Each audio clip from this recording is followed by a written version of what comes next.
কি হইল রে? গরম লাগছে তো। গরম লাগবে কে গুরু? আমাকে যদি না খাবি তো বুঝতে পারবি। গরম তো লাগছে, পেট তো গরম রয়েছে, আবার খাইতে পারছিস ভালো করে? পেট ঠান্ডা করবি তো আমাকে খা। মনও ঠান্ডা থাকবে, পেটও ঠান্ডা থাকবে, বুঝলি না?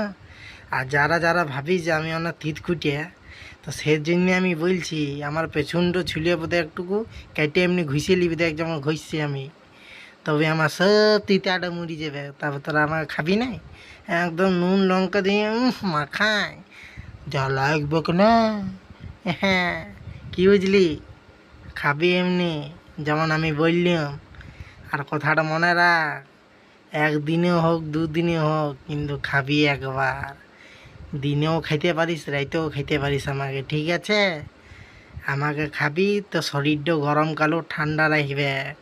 এ পচানি গরমটা দেখে তো বাঁচবি। হ্যাঁ, তাই জন্যে বলছি গুরু।